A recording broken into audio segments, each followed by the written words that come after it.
सबसे पहले तो मैं विद्या की देवी माँ सरस्वती को नमन करती हूँ। चरण वंदनीय निदेशक महोदय, चरण स्पर्श करने योग्य समस्त विद्वान गुरुजन और सामने बैठे हुए मेरे सभी भाई और बहनों, आप सभी को कक्षा 10 की छात्रा प्रज्ञा शर्मा की ओर से सुप्रभात। जैसा कि हम सभी जानते ही हैं कि हमारी विद्यालय शिक्षा जगत के एक नवीन शैक्षणिक सत्र 2026-27 का शुभारंभ हो चुका है। तो सबसे पहले तो मैं आप सभी को इस नवीन शैक्षणिक सत्र की बहुत बहुत शुभकामनाएं देती हूँ और साथ ही इस नवीन शैक्षणिक सत्र में हमारे विद्यालय परिवार में पधारे हुए सभी नवागत सहपाठियों का भी संपूर्ण विद्यार्थी वर्ग की ओर से बहुत बहुत स्वागत, बहुत बहुत अभिनंदन करती हूँ। आज आप सभी नए सहपाठियों को देखते हुए मुझे भी वह दिवस याद आ रहा है जब मैं भी इस विद्यालय के लिए नवागत छात्रा ही थी। करीब 4 वर्ष पूर्व शैक्षणिक सत्र 2022-23 में प्राथमिक स्तर की शिक्षा उत्तीर्ण करने के पश्चात मैंने एक बेहतरीन विद्यालय की तलाश की। एक ऐसा विद्यालय जहां मुझे अपने ज्ञान में वृद्धि करने के अवसर मिल सके, एक ऐसा विद्यालय जहां मुझे अपने कौशलों को विकसित करने के अवसर मिल सके।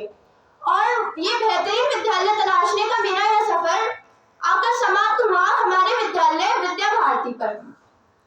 यद्यपि मेरे अभिभावक दोनों ही शिक्षक हैं, माताजी और पिताजी, तो परिवार में भी एक शैक्षिक वातावरण है और उनका भी काफी सहयोग रहा एक अच्छे विद्यालय के चयन में। लेकिन विद्यालय चयन की इस प्रक्रिया में सामान्यतः सभी अभिभावक और स्वयं विद्यार्थी भी दुविधा में रहते हैं कि अच्छे विद्यालय का चयन कैसे किया जाए। और यह दुविधा होनी लाजमी भी है क्योंकि विद्यालय का हमारे जीवन में बहुत अहम भूमिका होती है। विद्यालय एक ऐसा स्थान होता है जहां से हम केवल ज्ञान ही प्राप्त नहीं करते हैं बल्कि जीवन जीने की कला सीखते हैं, एक अच्छे मनुष्य बनते हैं। और इसीलिए बहुत आवश्यक भी हो जाता है कि हम हमारे विद्यार्थी जीवन में एक बेहतरीन श्रेष्ठ विद्यालय का चयन करें। और इसी दुविधा में मैं भी उस समय थी। तो मुझे उस समय लगता था कि एक अच्छे विद्यालय में जो भी होने चाहिए कि विद्यालय में शिक्षण पद्धति अच्छी हो, विद्यालय में शैक्षिक वातावरण हो, विद्यालय में अनुशासन हो, विद्यालय में हमारे साथी और शिक्षकों का हमारे साथ व्यवहार अच्छा हो, शिक्षक बहुत अनुभवी हो, विद्वान हो और अपने विषय के विशेषज्ञ हो, विषय को हमारे सामने इतनी सरलता से प्रस्तुत करें कि हम उसे बहुत आसानी से समझ सके।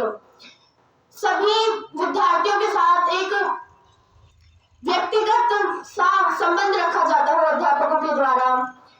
विद्यालय में एक स्वच्छ शांत परिवेश में स्थित भवन हो, विद्यालय की वाहन व्यवस्था अच्छी हो और विषयगत समस्याओं के निवारण के लिए एक डाउट काउंटर हो और उस पर विषय विशेषज्ञों की एक टीम भी उपलब्ध हो। तो ये सभी विशेषताएं मुझे हमारे विद्यालय विद्या भारती में प्राप्त हुई। उस समय मैंने आसपास के परिक्षेत्र के कई और विद्यालयों को भी देखा, लेकिन उन विद्यालयों में मुझे पढ़ाई का ये माहौल नहीं मिल पाया और अंततः इसीलिए मैंने विद्या भारती विद्यालय का ही चयन किया। और आप सभी नए सहपाठियों से भी मैं आशा ही नहीं पूर्ण विश्वास रखती हूँ कि आप भी विद्यालय से जुड़कर शिक्षा, संस्कार, अनुशासन और सुरक्षा के साथ सफलता तक का मार्ग तय करेंगे और अपनी जीवन में जो असीम ऊंचाइयों को प्राप्त करना चाहते हैं उनको प्राप्त कर पाएंगे। इन्हीं शब्दों के साथ मैं अपनी वाणी को विराम देना चाहूंगी। बहुत बहुत धन्यवाद।